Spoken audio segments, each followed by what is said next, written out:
মাহফুজ আলম কোথায় কোন ভূমিকা রেখেছেন আমরা জানি না। আমরা একদিন দেখেছি ডক্টর মোহাম্মদ ইউনূস তাকে এই আন্দোলনের একজন মাস্টার মাইন্ড হিসাবে পরিচিত করেছেন। আমরা রাজপথে ছিলাম, আমরা নিজেরা সক্রিয় ছিলাম, আমরা তাকে কখনো কোথাও দেখি নাই। কিন্তু আজকে তিনি বাংলাদেশের জাতীয়তাবাদী শক্তি, ধর্মীয় মূল্যবোধে বিশ্বাসী শক্তির মধ্যে আজকে দেওয়াল তৈরির জন্য চেষ্টা করছেন। আজকে কাদা ছোড়াছুরি করার সুযোগ করে দিয়েছেন। এগুলা বন্ধ করতে হবে। বাংলাদেশের আমরা ফ্যাসিবাদ বিরোধী সমস্ত রাজনৈতিক দলের ঠিকানা এক, আমাদের নেতা এক, আমাদের সমস্ত উদ্দেশ্য এক। বাংলাদেশ লেবার পার্টি বাংলাদেশি জাতীয়তাবাদ, ধর্মীয় মূল্যবোধে বিশ্বাসী বাংলাদেশে যে কয়টি রাজনৈতিক দল আছে এর মধ্যে অন্যতম একটি রাজনৈতিক দল। আমরা বিভিন্ন সময় বিভিন্ন পরীক্ষায় অবতীর্ণ হয়েছি। যেই পরীক্ষায় মাওলানা আব্দুল মতিন উত্তীর্ণ হয়েছিলেন, খুনি মুজিবের বাকশালে লাথি মেরে জাসদে জয়েন করেছিলেন এবং সেই জাসদের সাথে মত পার্থক্যের কারণে বাংলাদেশ লেবার পার্টি গঠন করেছিলেন। আমরা বাকশালের অন্যতম শিকার যে কয়টি রাজনৈতিক দলকে নিষিদ্ধ করেছিল তার মধ্যে বাংলাদেশ লেবার পার্টি অন্যতম একটি রাজনৈতিক দল ছিল। আমরা শহীদ রাষ্ট্রপতি জিয়াউর রহমানের কাছে কৃতজ্ঞ, আমরা তার কাছে ঋণী।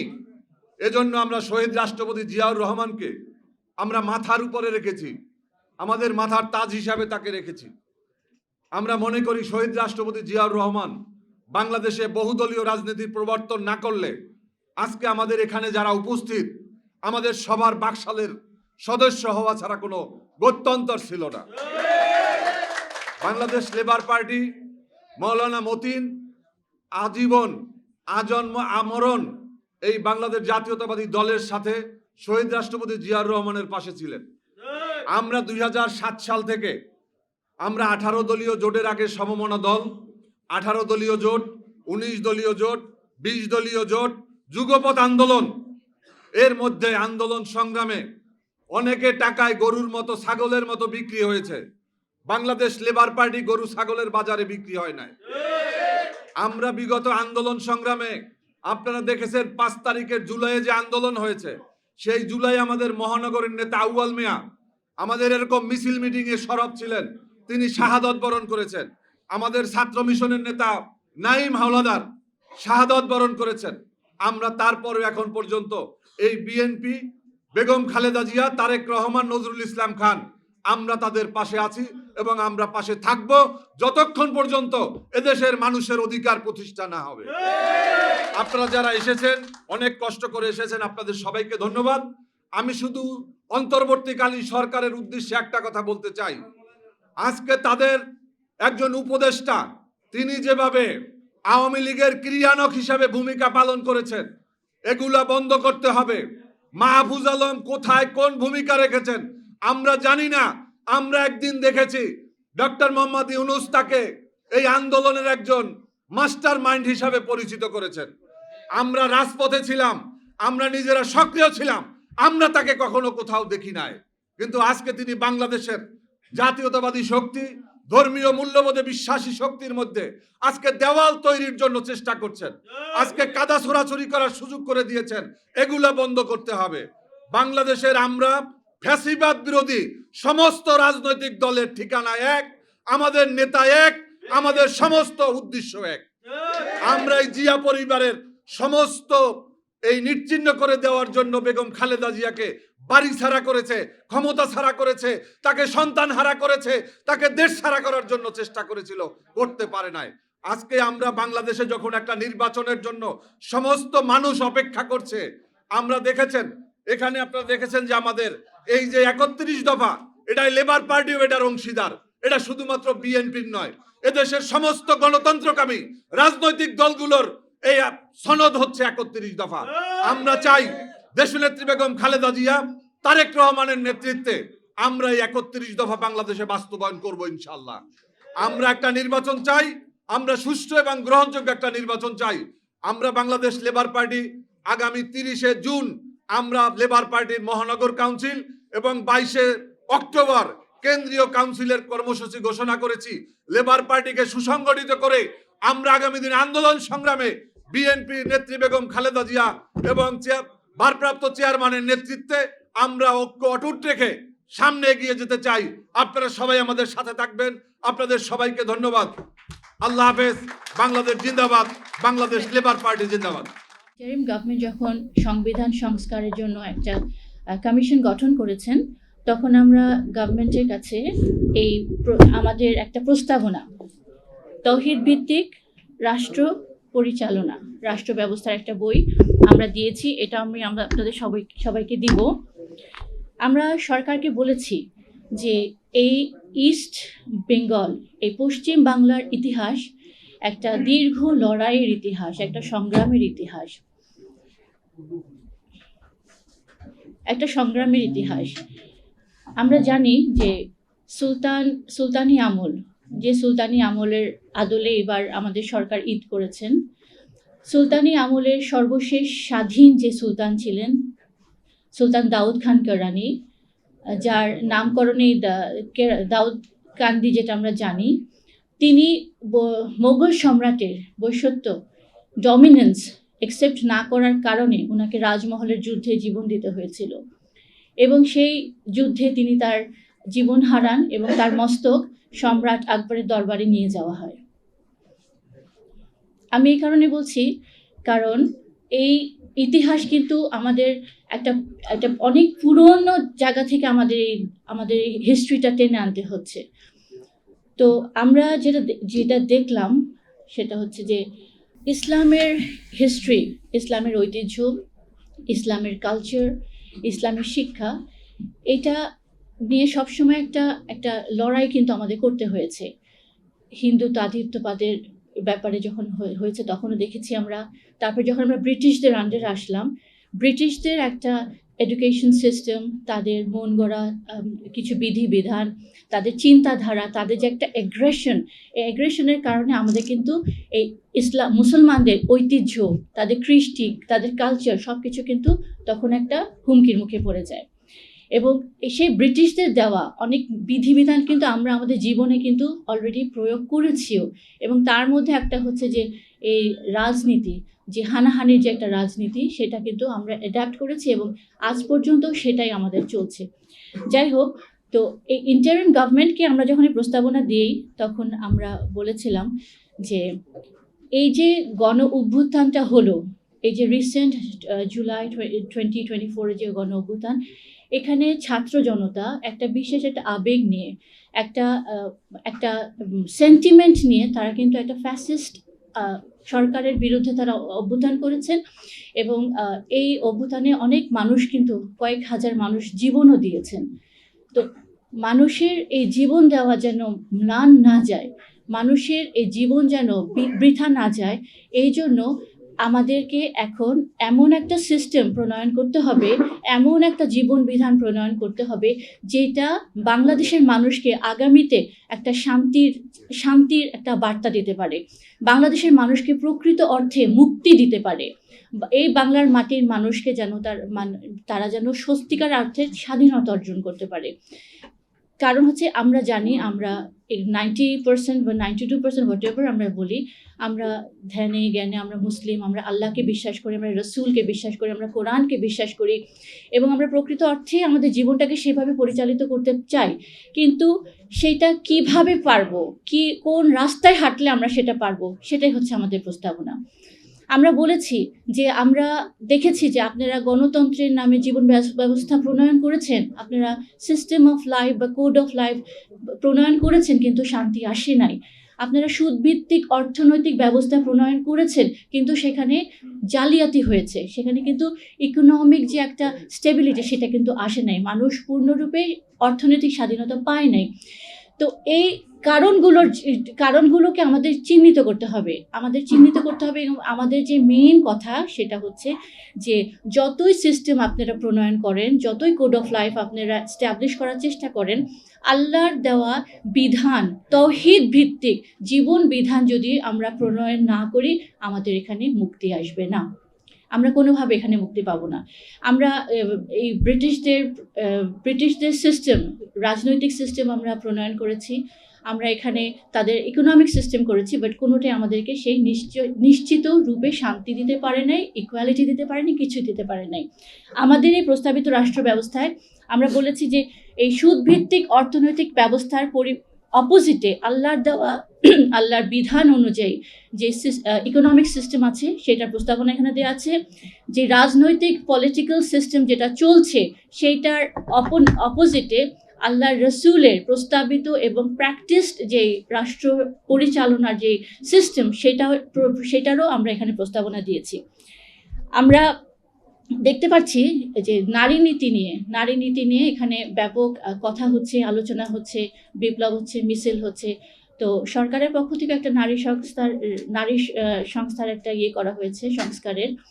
তো এখানে যারা বলছেন যে আমরা যেটা তাদের আন্দোলনের কথাবার্তা থেকে যেটা বুঝতে পারলাম, তারা যেটা বলতে চাচ্ছেন সেটা হচ্ছে যে যারা মুসলিম তারা একটা আইন মেনে তারা জীবনযাপন করছেন, যারা হিন্দু তারা একটা তাদের শাস্ত্র অনুযায়ী চলছে, কিন্তু এই নারী আন্দোলন যারা করছেন তারা এমন একটা সিস্টেম চাচ্ছেন যেটা হচ্ছে আপনার সেকুলার একটা সিস্টেম, যেই সিস্টেমে আপনাদের নারীদেরকে কোনো রকমের বিধিবিধান এই একেবারে স্ক্রিপচার্স যেটা দেওয়া আছে সেটা পালন করতে হবে না, ওনাদেরকে গভর্নমেন্ট প্যাট্রোনাইজ করবে। এবং এটা নিয়ে আলেম সমাজে যারা বিজ্ঞ আলেমরা আছেন তারাও এটা নিয়ে অনেক সমালোচনা করছেন, তারা এটা নিয়ে অনেক মানে বিরূপ আচরণ করছেন। এবং কিছু কিছু বিষয় আছে যে তারা যেগুলো বলেছেন একেবারে অবজ্ঞা করার মতো না, যেমন আলেমরা যে বিষয়ে বলেছেন যে সেক্স ওয়ার্কার্স হিসাবে, যেখানে আমার একজন বিজ্ঞ একজন আলোচক এই ব্যাপারে বলে গেছেন। তো সেই ব্যাপারে আমার কথা না, আমাদের কথা হচ্ছে যে আমরা যেটা কোরআন পড়ে দেখি, আমরা যেটা রাসূলুল্লাহ লাইফ পড়ে দেখি, কোরআন তো নারীদেরকে কোথাও অবমাননা করে নাই, নারীদেরকে কখনো অধিকার থেকে বঞ্চিত করে নাই, না কোরআন কখনো নারীদেরকে মানে অবজ্ঞাও করে নাই। এবং রাসূলুল্লাহ যে লাইফটা প্র্যাকটিস করে গেছেন, তিনি যে তৌহিদ প্রতিষ্ঠা করার জন্য যে একটা নেশন, একটা জাতি, একটা উম্মাহ যে গঠন করেছেন, সেখানে নারীদেরকে নিয়ে তিনি সব কাজ করেছেন।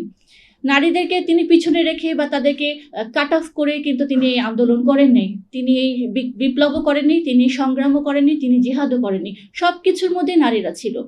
তো এখন যেটা হয়ে গেছে এখানে একটা দুই নীতি একটা ব্যবস্থা হয়ে গেছে। যেমন এটা একদল চাচ্ছে যারা এই ওয়েস্ট দ্বারা অসম্ভব মোটিভেটেড, ইনফ্লুয়েন্সড, এবং তারা চাচ্ছে যে ইসলাম আমাকে এই অধিকার দিচ্ছে না, তো আমি এখন ওয়েস্টের যেটা বলছে আমি ওয়েস্টের এই মানে কি বলবো প্রপোজালে তারা দে আর বিং মোটিভেটেড, আর তারা সব কিছু বিসর্জন দিয়ে তারা সেই দিকে পা বাড়াচ্ছে। অপরদিকে ইসলাম নারীদেরকে কথা বলার স্বাধীনতা, আন্দোলন করার স্বাধীনতা, শিক্ষা অর্জনের স্বাধীনতা, তাদেরকে সংগঠন করার স্বাধীনতা, আপনার সব ধরনের স্বাধীনতা দিয়েছে। শুধু তাই নয়, ইসলাম নারীদেরকে, আমরা যেটা রাসূলের লাইফ দেখি, যুদ্ধ পর্যন্ত ময়দানে নারীরা অংশগ্রহণ করেছে, সর্ব অবস্থায় রাসূলুল্লাহর সাথে ছিল নারীরা। কিন্তু এই কথাগুলো কিন্তু মানুষের সামনে আসছে না। এক শ্রেণী আছেন যারা, আমি আজকে যিনি আমাদের এখানে আবু সাইদ সাহেব, যিনি আজকে প্রোগ্রামের যিনি মেইন হোস্ট, ওনাকেও নিয়ে আমরা দেখেছি যে ফেসবুকে বেশ কটূক্তি করা হয়েছে ওনার ব্যাপারে, খারাপভাবে ওনাকে মন্তব্য করা, ইনসাল্ট করা হয়েছে। In one words I would say that he was totally insulted. একজন বিজ্ঞ আলেম বলেন বা ধর্মের গুরু বলেন, যেটাই বলেন না কেন তার দ্বারা। তো এইগুলো তো আসলে গ্রহণযোগ্য না। তো আমাদের কথা হচ্ছে এই যে নারীদের ব্যাপারে তারা যে একটা কনফাইননেস মেনটেন করেন, তারা যে একটা সংকীর্ণতা মেনটেন করেন, এবং নারীদের ব্যাপারে তারা কিছু মানে খারাপভাবে নারীদেরকে আখ্যায়িত করে থাকেন, এবং রাসূলুল্লাহর যুগে নারীরা কি পরিমাণ ভূমিকা রেখেছিল বা কোরআন নারীদেরকে কি অধিকার, কি সম্মান, কি মর্যাদা দিয়েছে, এই কথাগুলো মানুষের সামনে আসছে না বিধায়, বরঞ্চ আসছে ঠিক উল্টোটো। এই কারণে কিন্তু আজকে নারীরা এত বেশি মানে ইসলাম বিদ্বেষী হয়ে যাচ্ছে।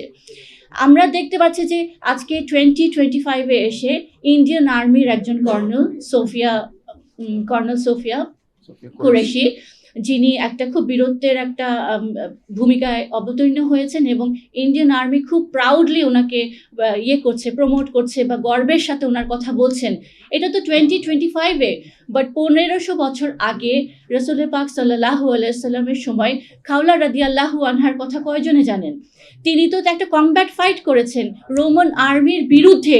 তিনি কমব্যাট ফাইট করে ঘোড়া চালিয়ে, বল্লম চালিয়ে, সোর্ড চালিয়ে she went inside the Roman army and rescued her brother দারার রাদিয়াল্লাহু আনহুকে, যাকে দ্য নেকেড ওয়ারিয়র বলে সবাই জানতো।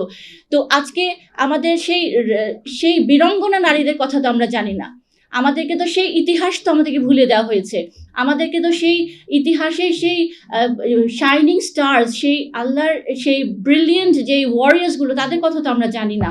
আমাদেরকে শুধু বলা হয়েছে যে নারীরা ঘরে থাকবে, নারীদেরকে কেউ দেখলে তাদের ঈমান চলে যাবে, নারীরা কোনো সামাজিক কর্মকাণ্ডে অংশগ্রহণ করতে পারবে না, নারীরা কোনো আন্দোলনে যোগ দিতে পারবে না, তারা রাষ্ট্রের কোনো সংস্কারের কোনো কাজে থাকতে পারবে না, তারা মিডিয়াতে কাজ করতে পারবে না, তারা সাংবাদিকতা করতে পারবে না, তারা পুলিশে যেতে পারবে না, তারা আর্মিতে পারবে না।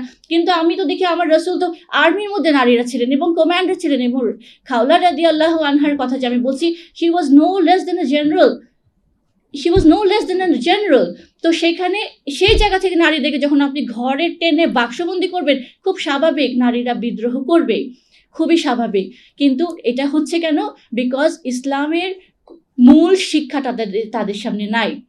রাসূল পাক সাল্লাল্লাহু আলাইহি ওয়াসাল্লাম সেই বিপ্লবী জীবনের, সেই রেভলিউশনারি জীবনের, সেই দুর্দান্ত, সেই ডাইনামিক জীবনের মধ্যে নারীরা কিভাবে অংশগ্রহণ করেছে, হাউ দে পার্টিসিপেটেড উইথ রাসূলুল্লাহ, আর কিভাবে তারা আল্লাহ দিন ভিত্তিক একটা জীবন ব্যবস্থা প্রতিষ্ঠা করার জন্য জীবন দিয়েছে, সংগ্রাম করেছে, সেই ইতিহাস আজকে আমাদের কাছে নাই। তো আজকে আমাদের সেই ইতিহাস ভুলে দেওয়ার কারণেই কিন্তু আমাদের মাঝে এত রকমের বিভেদ, বিভাজন, এবং আমরা জানি না হোয়াট ইজ আওয়ার পাস্ট। আমি জানি না আমার ইতিহাস কি, আমি জানি না আমার গোড়া কোথায়, আমি জানি না আমি কেন এসেছি পৃথিবীতে, আমি জানি না আমার দায়িত্ব কি। এই কারণে পিপল আর গোয়িং হেয়ার, একে একজন এক একভাবে বিশ্লেষণ দিচ্ছেন। আমাদের মূল কথাটাই হচ্ছে যে আমরা অনেক দেখেছি, আমরা অনেক প্র্যাকটিস করলাম, আমরা অনেক রকমের ডেমোক্রেসি করেছি, সোশ্যালিজমও করেছি, ডিক্টেটরশিপও দেখেছি, আমরা এনার্কিও দেখেছি, আমরা মোনার্কিও দেখেছি, সব কিছু দেখেছি, কিন্তু কোনো সিস্টেম, কোনো কোড অফ লাইফ আমাদেরকে শান্তি দিতে পারে নাই। আমার আগে প্রফেসর যিনি বললেন যে Islam, Quran is a complete code of life. এই কোড অফ লাইফটাকে unless and until we establish in our life, unless and until এটাকেই আমি আমার জীবনের মানদণ্ড হিসেবে না নিই, ততক্ষণ পর্যন্ত শান্তি, নিরাপত্তা, নিশ্চয়তা কিছুই আমরা পাবো না, এক কথায় কিছুই পাবো না। তো এই অবস্থাতে আমাদের ঐশিক গ্রন্থ যেটা কোরআন, যেটা এখনও আনচেঞ্জড আছে, সেইটাকে নিয়ে আমাদেরকে এখন চিন্তা করতে হবে। আজকে আমি am very grateful to the people who have invited me here. আজকে এখান থেকে একটা সংলাপ শুরু হোক এবং এই সংলাপটা যেন চেঞ্জের জন্য যারা পলিসি মেকিংয়ে আছেন, যারা ইন্টারিম গভর্নমেন্টে আছেন, যারা আর্মিতে আছেন, প্রত্যেকের জন্য আমাদের এই প্রস্তাবিত এই রাষ্ট্র ব্যবস্থাটা বিবেচনা করার জন্য আমি সবাইকে অনুরোধ জানাবো। এবং এখানে যেটা এসেছে সাম্যের কথা, সাম্য আপনি কিভাবে প্রতিষ্ঠা করবেন? আমরা শুধু কোরআন পড়ব। আজকে যেমন এই আন্দোলনটার নাম হচ্ছে যে কোরআন পাঠ আন্দোলন। কোরআন আমি পাঠ করব, কিন্তু পাঠ করে আমার লাভটা কতটুকুন হবে যদি আমি সেটাকে আমার জীবনে প্রতিষ্ঠা করতে না পারি? কোরআন হচ্ছে, একজন বললেন যে এটা হচ্ছে একটা বিধিবিধান, একটা কোড অফ লাইফ, যেটা মানুষের জীবনে প্রতিষ্ঠা করতে হবে। এটা একটা জীবন ব্যবস্থা। আমার পরিবার, আমার সমাজ, আমার রাষ্ট্র, আমার ইকোনমিক সিস্টেম, আমার জুডিশিয়ারি, আমার পেনাল কোড, আমার ইন্টারন্যাশনাল অ্যাফেয়ার্স, সব কিছু কার দ্বারা গাইডেড হবে? আজকে আমরা করছি ম্যানমেডটা দিয়ে, কোরআন হচ্ছে আল্লাহটা দিয়ে। সো এই জায়গাতে আমাদের আসলে ডিসিশনটা আসতে হবে, আমরা কারটা মানবো। আমি কিছু মানছি আল্লাহটা, আমি কিছু মানবো মানুষেরটা, সেটা তো হবে না। সেটা কখনোই আপনাকে নিরাপত্তা, সুখ, শান্তি কিচ্ছু দিতে পারবে না। তো সাম্যের কথা আসছে, সাম্যের উদাহরণ দিতে গেলে আমার বলতে হয়, আল্লাহ সূরা নিসার প্রথম আয়াতেই বলেছেন, হে মানুষ, আমি তোমাদেরকে সৃষ্টি করেছি একজন পুরুষ থেকে, আর তারপরে সেখান থেকে একজন নারী, আর সেখান থেকে তোমরা একটা পরিবার, অর্থাৎ তোমরা সবাই ভাই ভাই। এই যে একটা সাম্যের উদাহরণ, এই যে একটা ভ্রাতৃত্বের উদাহরণ, এর থেকে বড় আর কি হতে পারে? এই যে নামাজের যখন আজান দেওয়া হয়, যখন সালাহ কায়েম করার জন্য আজান দেওয়া হয়, সালায় যখন আমরা যে দাঁড়াই, প্রত্যেকে একটা কাতারে দাঁড়াই, সেখানে কে শিক্ষিত, কে অশিক্ষিত, কে হচ্ছে আমির, কে হচ্ছে নর্মাল মানুষ, কে হচ্ছে ধনী, কে গরিব, কে সুন্দর, কে অসুন্দর, সেখানে সে ভেদাভেদ থাকে না। রাসূল পাক সাল্লাল্লাহু আলাইহি ওয়াসাল্লামের হযরত বেলালের কাবার উপরে উঠানোর যে ঘটনাটা আজকে এখানে এসেছেন একজন রাজনীতিবিদ যেটা নিয়ে বললেন, রাসূলুল্লাহ যখন হযরত বেলালকে, কৃতদাস বেলাল, আমাদের মনে রাখতে হবে যে বেলালকে মানুষ বলে গণ্য করা হতো না, যে হযরত বেলালকে কৃতদাস ছিলেন, তাকে বাজারে কেনা বেচা হতো, সেই বেলালকে যখন আল্লাহ রসুল বললেন, হে বেলাল তুমি উঠো এবং আজান দাও, সেটাতে কি প্রমাণ করলো? সেটাতে তিনি প্রমাণ করলেন যে মানুষ ঊর্ধ্বে, মানবতা ঊর্ধ্বে। তিনি সেই দিন যখন এই হুকুমটা দিয়েছিলেন তখন কুরাইশি বংশদের সমস্ত অহংকার, বর্ণবাদ, সাম্প্রদায়িকতা, কমিউনালিজম সবকিছু মাটির সাথে গুড়িয়ে গেছিল। রাসূল পাক সাল্লাল্লাহু আলাইহি ওয়াসাল্লামের বিদায় হজে যখন তিনি বলে গেছেন যে অনারবের উপরে আরবের কোনো অধিকার নেই, কালোর উপর সাদা নেই, সেখানে তো তিনি সাম্যের একটা উদাহরণ দিয়ে গেছেন।